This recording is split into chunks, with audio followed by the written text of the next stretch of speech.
السلام علیکم دوستو، آج ہم ایک ایسے مسئلے پر بات کریں گے جو خاموشی سے ہزاروں گھروں کا سکون چھین رہا ہے۔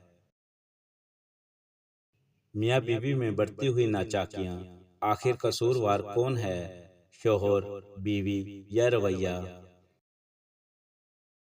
پہلی بات، عزت ختم ہو جائے تو محبت بھی کمزور پڑ جاتی ہے۔ اکثر رشتے محبت کی کمزوری سے نہیں بلکہ ایک دوسرے کی بےعزتی سے ٹوٹتے ہیں۔ تلخ لہجہ دلوں میں فاصلے پیدا کر دیتا ہے۔ حضرت علی فرماتے ہیں، زبان ایک ایسا درندہ ہے، اگر اسے کھلا چھوڑ دیا جائے تو یہ انسان کو زخمی کر دیتی ہے۔ دوسری بات، ہر وقت غصہ کرنا گھر کا سکون جلا دیتا ہے۔ بعض لوگ ہر بات پہ لڑنے لگتے ہیں، چھوٹی بات کو انا کا مسئلہ بنا لیتے ہیں۔ جہاں غصہ زیادہ ہو وہاں سکون نہیں رہتا۔ حضرت علی فرماتے ہیں، غصہ ایک ایسی آگ ہے جو پہلے انسان کو جلاتی ہے، پھر دوسروں کو تکلیف دیتی ہے۔ تیسری بات، ایک دوسرے کو وقت نہ دینا۔ آج موبائل تو ساتھ رہتا ہے لیکن دل ایک دوسرے سے دور ہو گئے ہیں۔ رشتہ توجہ مانگتا ہے، صرف ساتھ رہنا کافی نہیں۔ حضرت علی فرماتے ہیں، جس رشتے کی قدر نہ کی جائے وہ آہستہ آہستہ ختم ہو جاتا ہے۔ چوتھی بات، شک رشتے کو اندر سے کھوکھلا کر دیتا ہے۔ بے وجہ شک کرنا، ہر بات کی تفتیش کرنا محبت کو خوف میں تبدیل کر دیتا ہے۔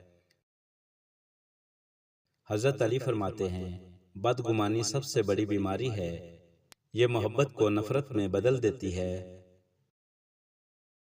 پانچویں بات، ضد اور آنا رشتے توڑ دیتی ہے۔ ہر انسان چاہتا ہے کہ صرف اسی کی بات مانی جائے، لیکن رشتے جیتنے سے نہیں، جھکنے سے بچتے ہیں۔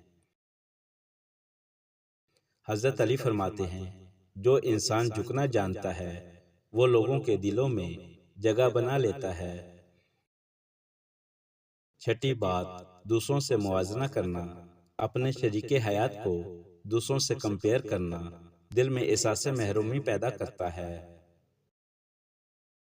ہر گھر کی آزمائش الگ ہوتی ہے، خوشی وہاں آتی ہے جہاں شکر اور سمجھداری ہو۔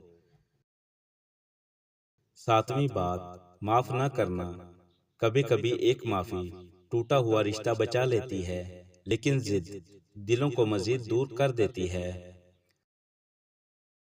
حضرت علی فرماتے ہیں، معاف کرنا بہادروں کی نشانی ہے۔